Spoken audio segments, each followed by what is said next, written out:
Have you ever felt like you have absolutely no say in what you get to watch on TV?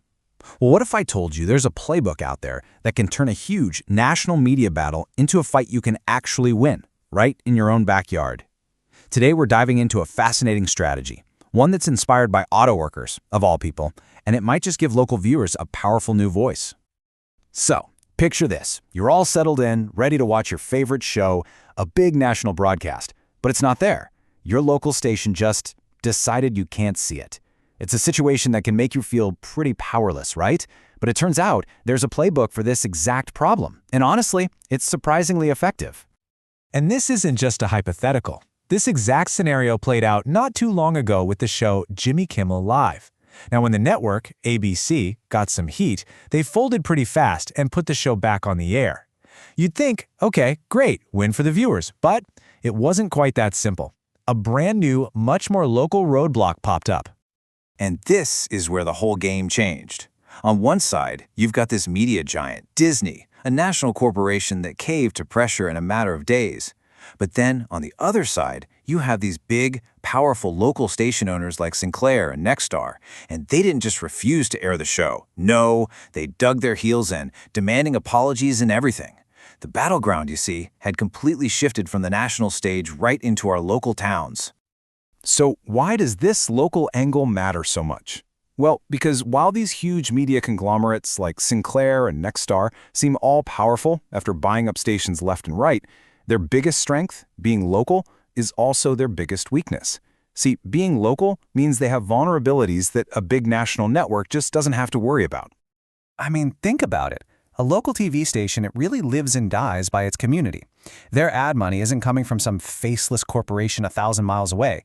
It's coming from the car dealership down the street. They're the ones sponsoring the local high school's football team. And on top of all that, they hold an FCC broadcast license that makes them accountable to the very public they serve. Every single one of these connections is a potential pressure point.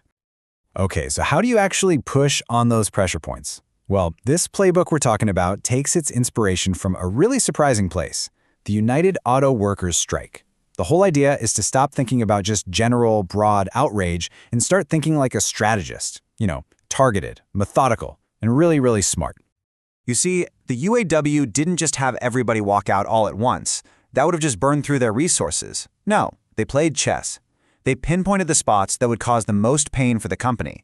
They escalated things step by step, and they always kept the companies guessing what was coming next. It was totally surgical.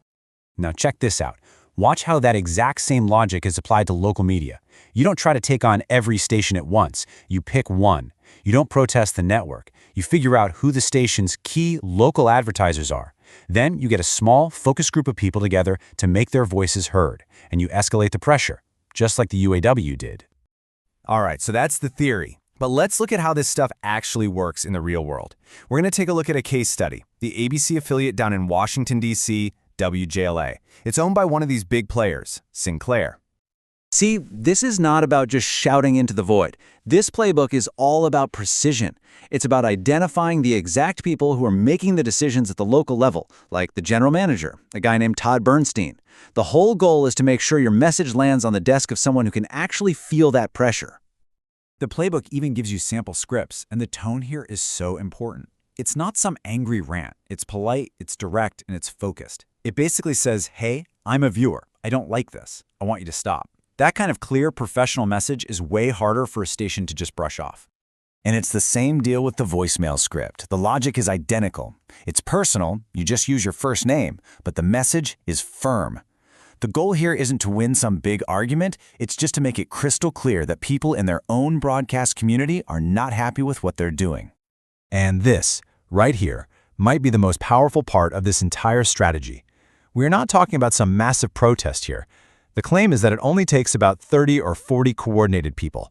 I mean, think about that for a second. A single book club, a neighborhood association, that could be enough to get a station manager's undivided attention. That tiny group can take what was a quiet corporate decision and turn it into a very, very loud local problem. So, what is it that makes such a small group of people so powerful? Well, it's not just about the phone calls themselves. The real magic of this strategy comes from the ripple effect it's designed to create. It's like a chain reaction. All of a sudden, the local advertisers start getting nervous phone calls. Community partners, charities and local teams, they start to distance themselves. Then, a coordinated batch of FCC complaints lands on someone's desk and gets official attention. And of course, the local newspaper absolutely loves a good story about regular citizens fighting back. All at once, that station is facing pressure from every single angle. And really, what this all boils down to is a fundamental shift in where the power lies. The shows might be coming out of Hollywood, but the real fight over what you're actually allowed to see on your screen, that's now happening in your hometown with your local station. So that leaves us with a pretty big question to chew on. Is this kind of focused, local, super strategic campaign the new way forward for viewers? It's a fascinating model, and it really makes you wonder if this playbook could be the blueprint for how people actually make their voices heard in this crazy, changing media world. It's definitely something to think about.